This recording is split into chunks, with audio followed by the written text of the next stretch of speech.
Welcome back to the deck of the Midnight Vessel. Tonight, the ship is not turning toward the stars, nor diving into the corridors of the human mind. Instead, we are sailing toward something older than written history, older than the first city, older than the first harvested field. We are sailing toward the beginning of the greatest partnership our world has ever known, the bond between a human and a dog. Close your eyes and imagine a different kind of fire. Not the contained flame of a ship's lantern, but a vast, open fire burning beneath a sky impossibly full of stars.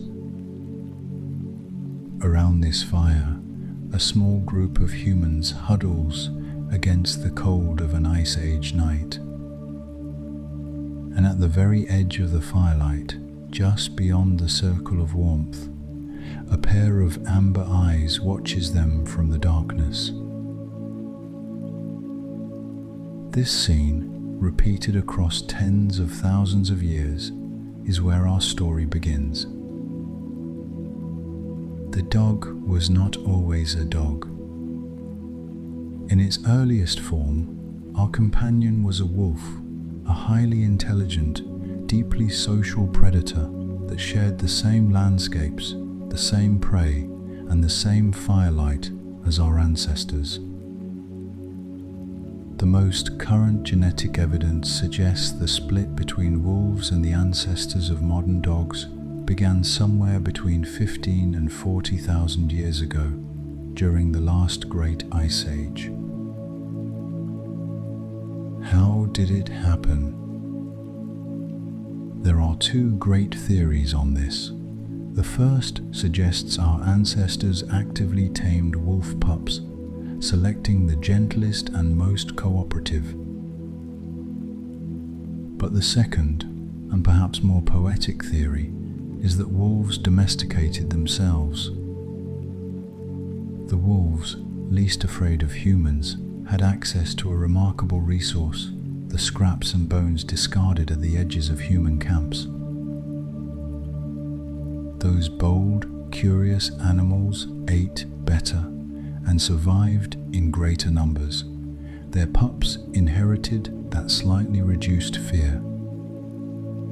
Generation by generation, over thousands of years, the distance between wolf and human shrank, not by force, but by quiet, mutual curiosity. Two species, independently arriving at the same conclusion: the world was safer and warmer when faced together. Something fascinating happens when you breed animals for tameness. In the 1950s, Soviet geneticist Dmitry Belyaev began selectively breeding wild silver foxes in Siberia, choosing only the calmest individuals each generation. Within just 40 generations, the foxes began to change not just in behavior, but in body. They developed floppy ears, curly tails, and spotted coats. They sought out human contact. They wagged. Belyaev had bred only for tameness, yet the body followed the mind. It is believed a similar cascade of changes reshaped the ancestors of our dogs across a far longer and quieter timescale. The oldest undisputed evidence of this bond comes from a burial site in Bonn-Oberkassel, Germany, dating to approximately 14,000 years ago. There, excavators found the remains of a man, a woman, and a young dog buried together with clear, deliberate care. The dog had been severely ill in its final weeks, suffering from a disease it could not have survived alone. Someone had fed it, tended to it, and carried it. In that small grave, in the cold German earth, we find proof that the emotional transaction, the feeling that this creature matters, was already fully formed 14,000 years ago. Every dog sleeping at the foot of a bed tonight carries within its cells the echo of that first fire. The shape of the relationship has changed across the millennia. We have bred dogs for herding, for hunting, for guarding, for comfort, for companionship alone. We have created hundreds of distinct forms from that single ancient ancestor. But the core of the pact, the quiet agreement that we belong together, has never been rewritten. Let your breathing slow now. The oldest bond in the human story is also one of the most enduring. We have seen where it began in the cold dark beside a fire, with a pair of amber eyes watching from the edge of the light. Now we must venture deeper, past the history and into the biology, into the extraordinary machinery of perception that allows a dog to experience a world we are only beginning to understand. The fire is behind us. The sea is calm. We are sailing forward. As the midnight vessel moves deeper into the secret world of the dog, the air around the ship begins to change. To our human senses, the night smells of salt water and cool mist. But if a dog were standing here on this deck beside us, it would be receiving an entirely different transmission, a vast, layered, encyclopedic portrait of the world, written not in light or sound, but in molecules. To understand a dog, you must first understand what it means to be a creature that navigates existence primarily through smell. The numbers alone are staggering. A human nose contains roughly 6 million olfactory receptor cells. A dog's nose contains up to 300 million. The part of a dog's brain devoted to analyzing scent is, proportionally, approximately 40 times larger than ours. If we were to compare the two abilities side by side, it would be like holding a single candle up against the full light of a lighthouse. The dog does not simply smell better than us.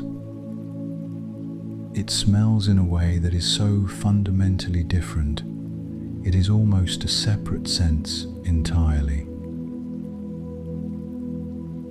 There is also a structural secret inside the dog's nose that we humans entirely lack, the vomeronasal organ, sometimes called Jacobson's organ.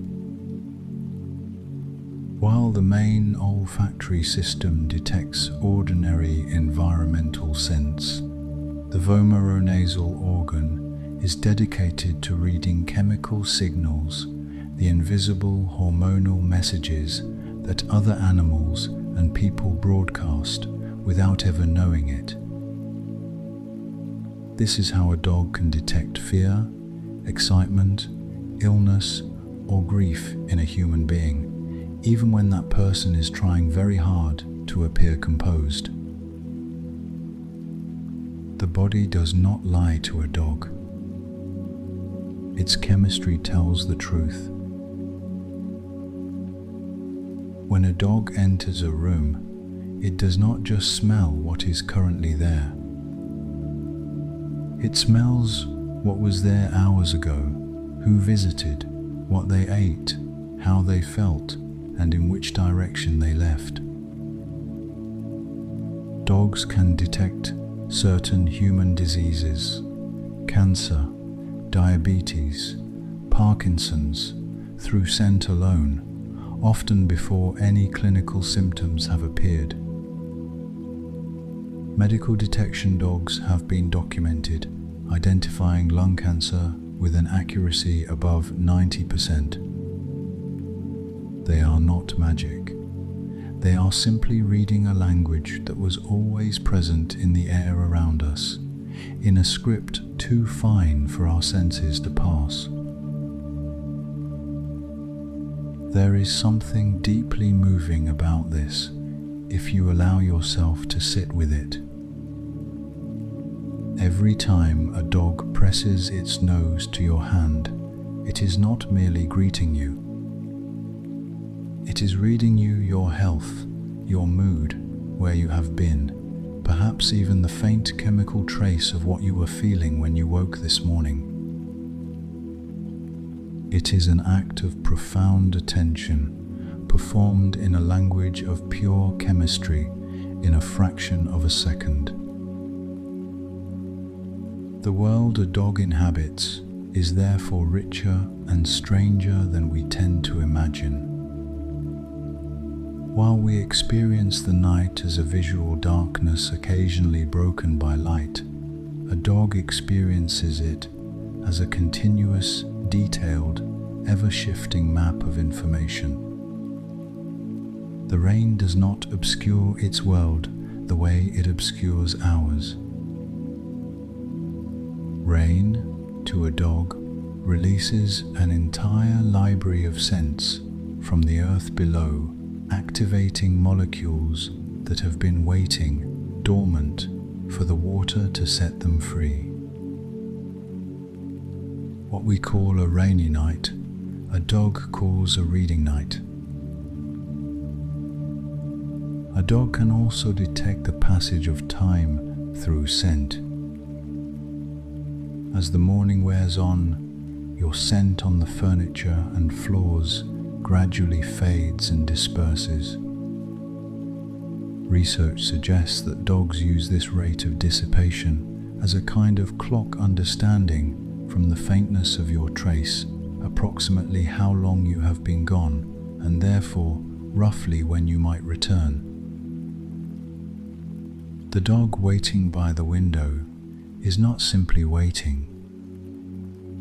It is reading the air, measuring the hours in a language of fading molecules. Settle deeper into the cabin now. Feel the quiet weight of the blanket, the rhythm of the ship beneath you.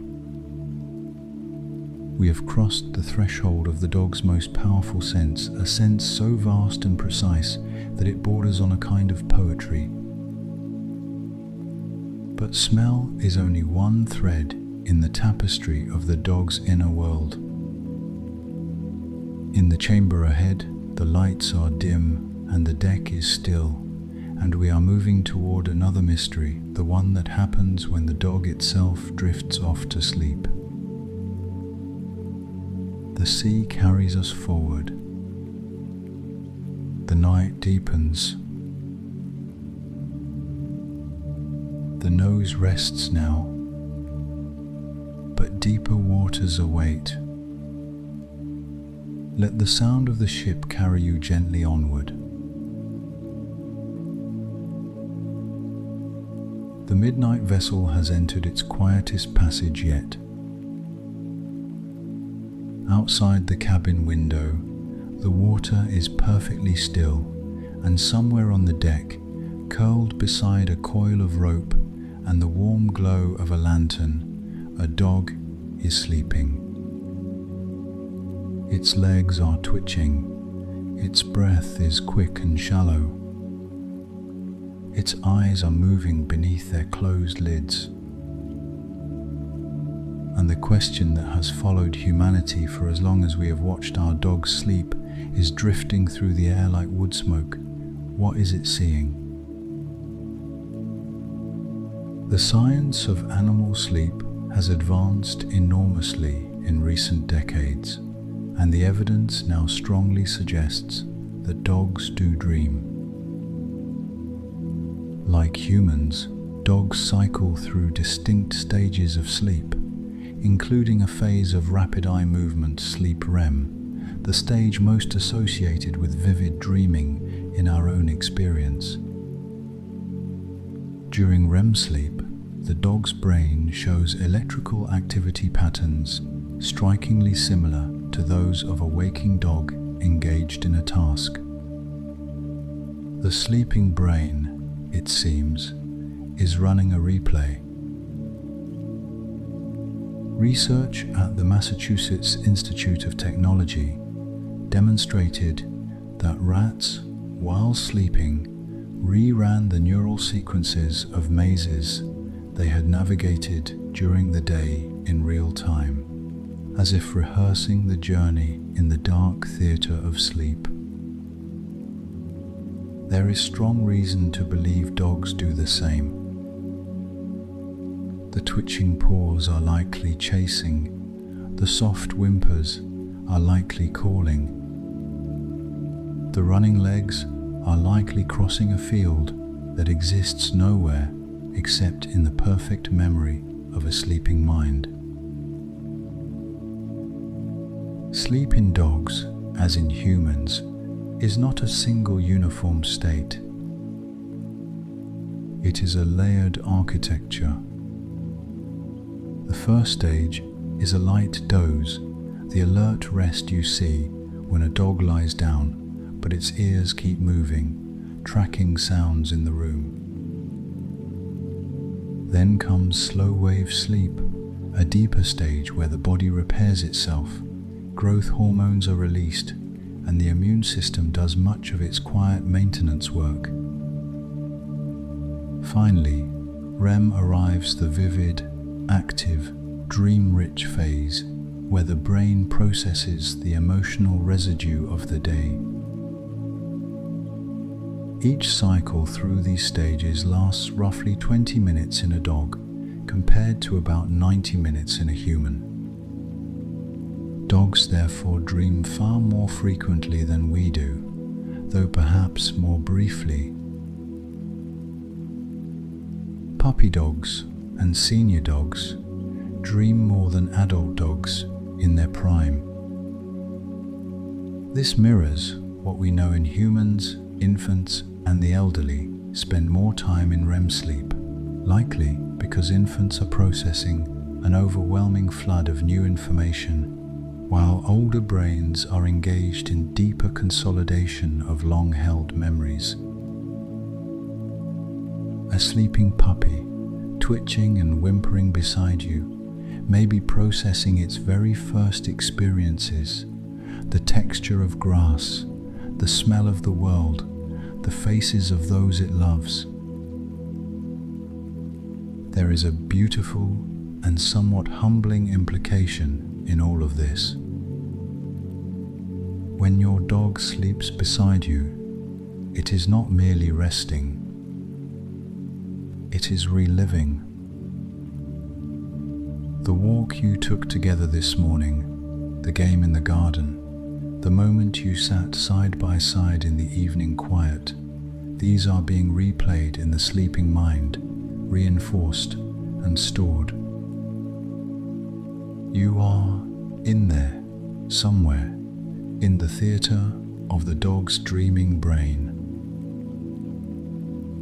The bond is being maintained even in sleep.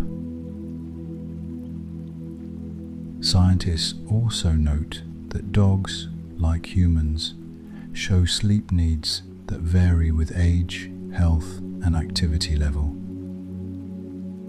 A working dog that has spent its day herding or tracking will sleep more deeply and dream more actively than one that has spent a quiet day indoors. Exercise and mental stimulation during waking hours directly shape the richness of the night. The more vivid the day, it seems, the more vivid the dream. Even In sleep, the dog is processing the full depth of its experience. Feel the gentleness of this moment. The ship is rocking almost imperceptibly. Your own mind is beginning to loosen its grip on the details of the day. The same tides that carry a sleeping dog toward its dreams are beginning to pull at you too, a slow, warm current drawing you toward the deeper water. We have seen the dog dream. Now, in the next chamber of the vessel, we move towards something even more intimate, the silent language the dog uses to speak to us while it is awake. We have moved past the dreaming deck, and the midnight vessel is settling into a long, slow glide through the stillest part of the night. The lanterns are burning low, casting long amber reflections across the water. In this quiet, it seems like the right moment to listen not for spoken words, but for a different kind of language altogether. Because dogs are among the most communicative creatures on earth. They simply speak in a tongue we have to learn to hear.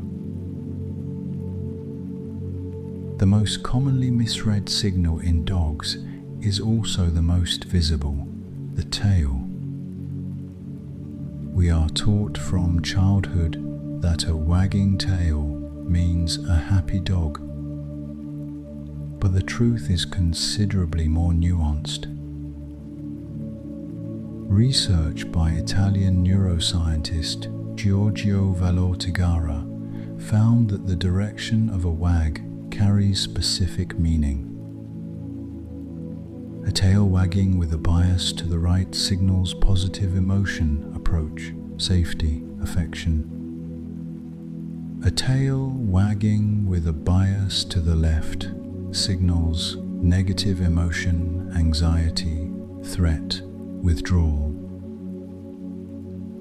The speed of the wag matters too. A slow, low wag can signal uncertainty or appeasement, while a fast, full-body wag signals genuine excitement. Other dogs read these signals instantly and instinctively. We are only now learning to see them. The ears carry an equally rich vocabulary. Forward-angled ears signal alertness and interest. The dog is gathering information, leaning into the world. Ears held flat and back indicate submission, fear, or appeasement. Soft, relaxed ears that sit naturally are the signature of a dog at ease content, safe, present. In breeds with upright ears, these signals are easy to read.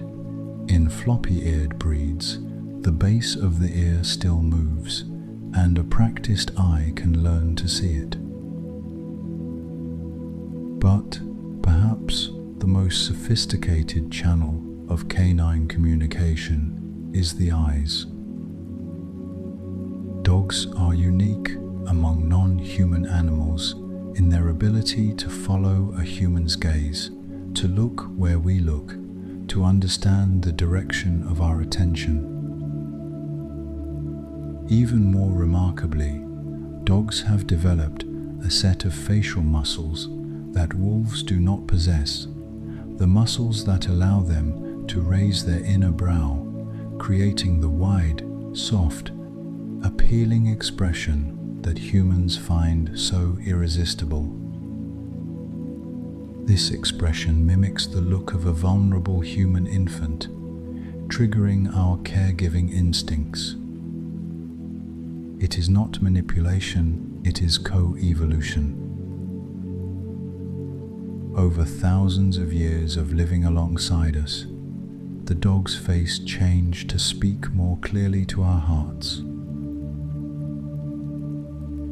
A slow blink from a dog, much like a slow blink from a cat, is a signal of profound trust and relaxation. When a dog makes eye contact with you and then looks deliberately away, it is not ignoring you, it is performing a calming signal, a conscious de-escalation that says, "I am safe, you are safe, there is nothing to fear here." Dogs use hundreds of these micro signals constantly in a running commentary on their internal state that most humans simply do not know how to read. There is something both humbling and beautiful in realizing how much a dog is trying to say to us in every ordinary moment. The sideways lean, the soft yawn, the slow approach with a lowered head, none of these are random. They are sentences in a grammar built over millennia, refined by two species learning each other's minds. When you sit quietly with a dog and it rests its chin on your knee, it is not simply seeking warmth. It is making a statement in the oldest language between us. I am here. I choose to be here. Learning to read this language changes things quietly. You begin to notice the small signals you once moved past without seeing the way a dog pauses and turns its head just so, the way the breath slows when it finally feels safe in a room. These are not subtle things once you know how to look. They are clear, constant, and offered freely to anyone willing to pay attention. The dog has always been speaking. We are simply, at last, beginning to listen. The cabin is very quiet now. Let your own body soften, the way a dog softens when it finally feels safe. We have learned to read the silence between the words. In the next passage of our voyage, we move inward again, not into the dog's body, but into its mind, to explore the quiet depth of its intelligence and the surprising breadth of what it feels. The water is smooth. The night holds still. The vessel moves on. The language has been spoken. The silence is full of meaning. Rest now and drift with the tide. The midnight vessel has entered a narrow, fog-threaded channel now, where the water is dark and deep, and the shapes of things seem to move just below the surface. We are sailing toward one of the most contested and fascinating questions in all of animal science. What is happening inside the mind of a dog? Not its nose, not its body, its mind. What does it understand? What does it feel? And how close is its inner life to our own? The formal study of dog intelligence has produced some remarkable findings. A border collie named Chaser, studied extensively by psychologist John Pilley, learned the individual names of over 1,000 distinct objects, the largest vocabulary ever documented in a non-human animal. More impressively, Chaser demonstrated the ability to learn a new word by exclusion if shown a group of named objects plus one unfamiliar one and asked to fetch the unknown item. She could correctly identify it simply because it was the one she did not already know. This is a form of inferential reasoning that human children do not typically display until around the age of 2. But raw cognitive performance tells only part of the story. What has emerged most powerfully from neurological research is evidence of a rich emotional life in dogs. Neuroscientist Gregory Burns trained dogs to lie still inside MRI scanners, awake and unrestrained, and then measured their brain activity in response to different stimuli.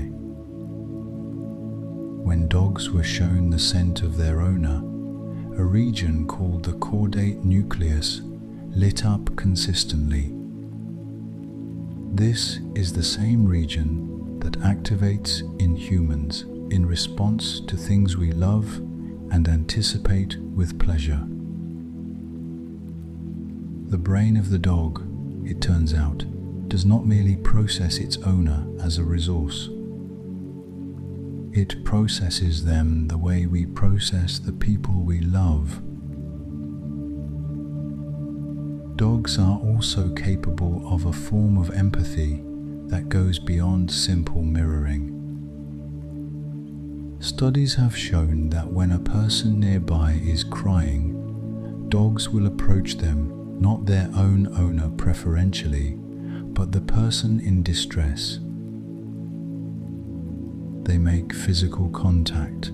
They orient their body toward the suffering individual. This is not a trained behavior.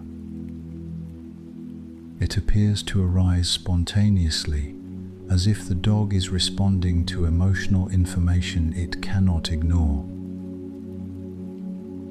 Whether we call this empathy in the full philosophical sense remains debated, but the behavior is unmistakable.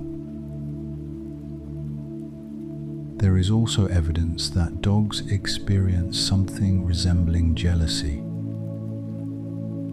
In experiments where owners paid attention to a stuffed dog in the presence of their real dog, the real dogs showed clear behavioral signs of jealousy, pushing, nudging, and attempting to insert themselves between the owner and the decoy.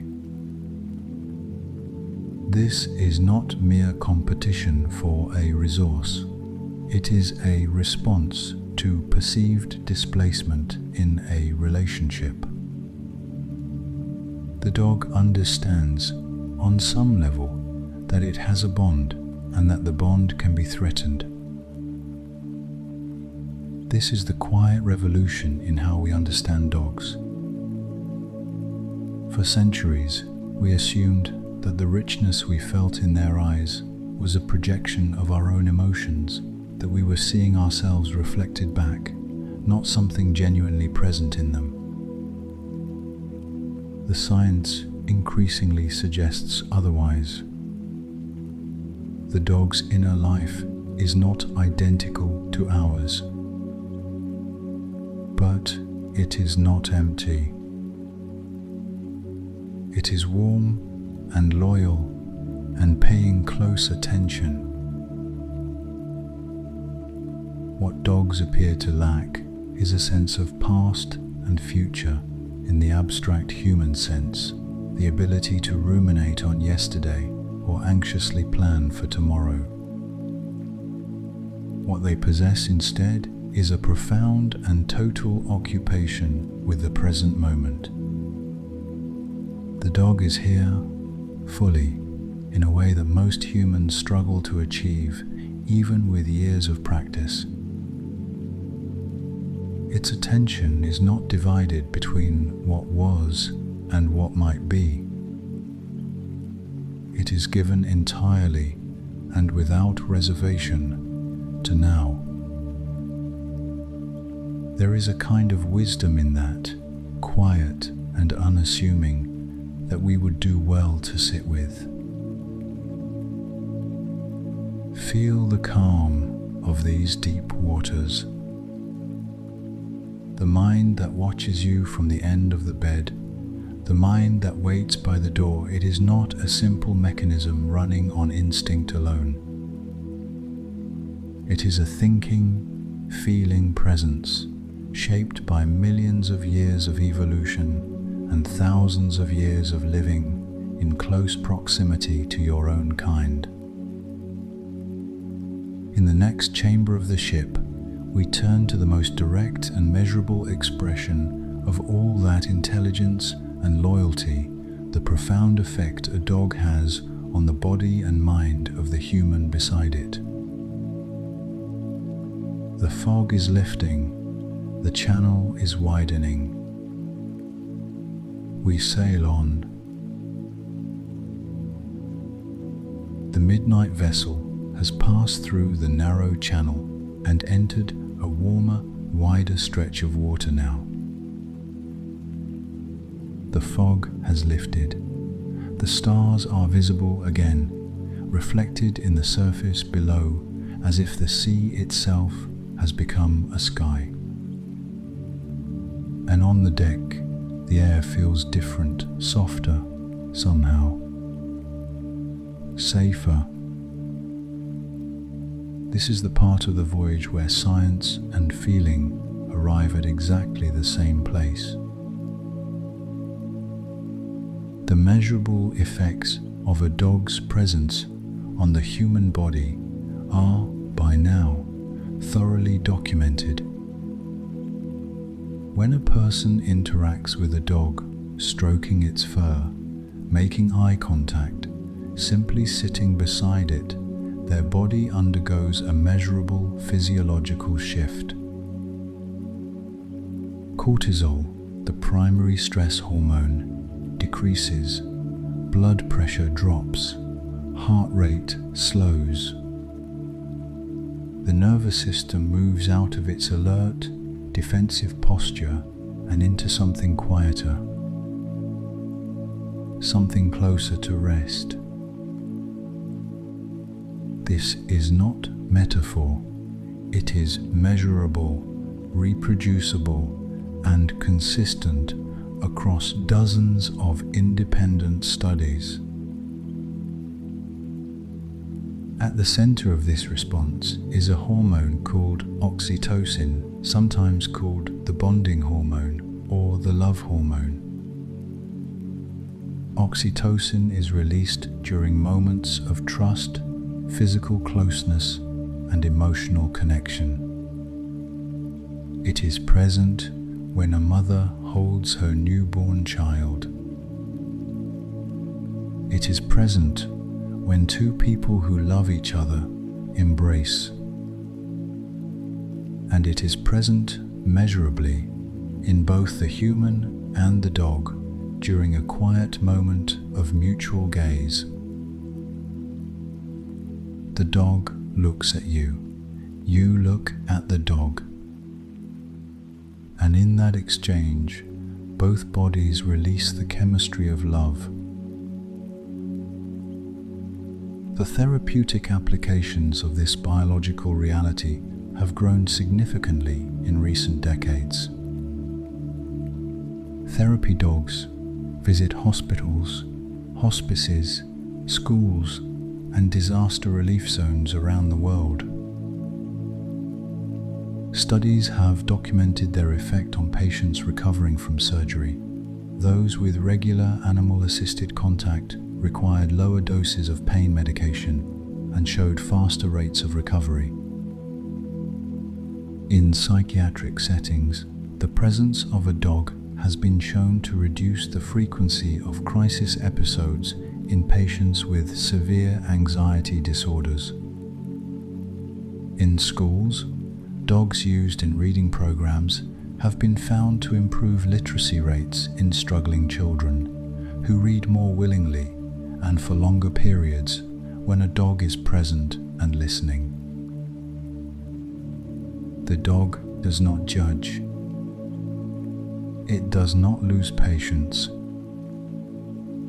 It simply stays. There is also a growing body of research linking dog ownership to cardiovascular health.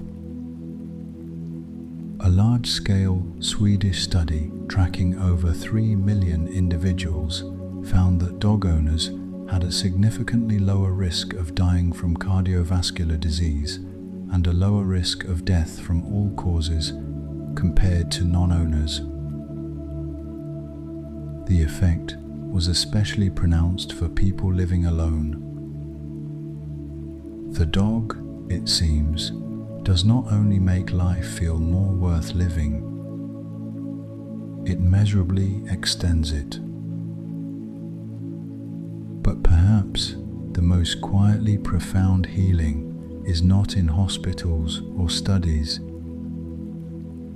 It is in ordinary moments, the weight of a warm body against your leg at the end of a hard day, the sound of steady breathing beside you in the dark, the uncomplicated, total attention of an animal that has chosen you.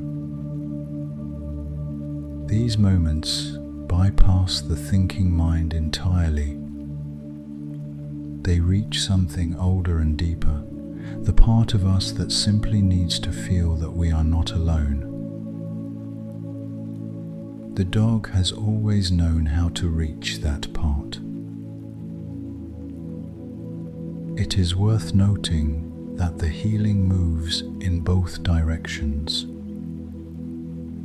Studies measuring oxytocin in dogs after positive interactions with their owners show that the dog's own oxytocin levels rise in parallel with the humans. The bond is not one of dependence, but of genuine mutual nourishment. The dog is not merely a tool for human wellness. It is a participant in a shared biological exchange, as changed by the presence of the human, as the human is changed by the presence of the dog. The healing, like the ancient pact that made it possible, runs both ways. The warmth on this deck is real. Let it settle over you now, the way the weight of a sleeping dog settles, unhurried and complete. We are approaching the final passage of our voyage, where the science gives way entirely to something quieter. The night shift is beginning. The healing deck is behind us, and ahead the ship is moving toward the last and softest harbour of all. The presence has done its work. The body is at ease. Let the tide carry you now, gently and without resistance. The midnight vessel has reached the quietest harbour of the entire voyage. The sails have been furled, the anchor has been lowered. The water here is black and perfectly still, and above it, the stars are as numerous and unhurried as they have ever been. There is nothing left to navigate. There is only the gentle rocking of the ship and the deep, abiding quiet of the end of the day. We have travelled far together on this voyage. We have walked back through the Ice Age dark to find the first fire, the first amber eyes at the edge of the light. We have stood inside the dog's extraordinary nose and felt the world as a vast library of invisible information. We have watched a sleeping dog run through its dreams. We have learned to read the language written in a tail, an ear, a slow and trusting blink. We have looked inside the loyal brain and found something warmer than we expected. We have felt the chemistry of the bond, measured and confirmed, written in cortisol and oxytocin, and the steady slowing of a frightened heart. And now, at the end of it all, we arrive at the simplest truth of the entire journey. The dog waits by the door, not because it has been trained to, not because it expects a reward, but because the bond is real, and time apart is a kind of discomfort that ends only when the door opens and the familiar footsteps return. In every culture on earth, in every era of recorded history, in every climate and condition our species has endured, the dog has been there. At the tent flap, at the castle gate, at the cottage door, at the apartment threshold. Waiting, watching, present.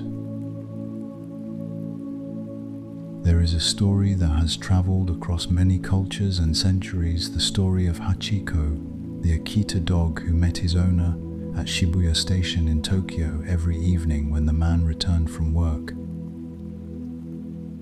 When the owner died suddenly, in 1925, Hachiko continued to appear at the station every single evening for the next 9 years, until his own death. He was not waiting for a ghost. He was simply doing the only thing he knew how to do, honoring the bond, keeping the watch. A statue of Hachiko still stands at Shibuya Station today, worn smooth by the hands of millions of people who stop to touch it, because something in that story reaches a place in the human heart that does not require translation. Scientists have a term for the relationship between dogs and humans, the interspecies attachment bond. It describes the same psychological structure as the bond between a parent and child, or between two people who have built a life together. The dog is not a pet in the diminished sense we sometimes use that word. It is a full participant in the emotional life of the household. It registers your absence. It responds to your mood before you have spoken a word. It calibrates its entire day around the rhythms of yours. And when the night comes and the house goes quiet, it finds the place closest to you and settles there not for warmth alone, but because proximity is the language the bond speaks most fluently. As your own body grows heavier now, as the edges of thought begin to soften and blur, consider that the dog does not require a reason to stay. It does not need the relationship to be useful or productive or explained. It simply orients itself toward you the way a compass orients toward north, not by decision but by nature. This is the deepest secret in the secret world of dogs. Not the remarkable nose, not the dreaming brain, not the healing chemistry. The deepest secret is the simplest one. The dog has already decided. It decided a very long time ago, beside a fire you cannot see and under stars you will never know. The midnight vessel is still now. The lanterns are burning their last. The amber eyes at the edge of the firelight have closed. The ancient pact is holding as it has always held, quietly and without ceremony, in the dark. You do not need to hold on to anything tonight. The watch is being kept for you. It has always been kept for you. The harbor is safe. The voyage is complete. The dog is at the door. Rest now. The night is yours. You are not alone. Good night.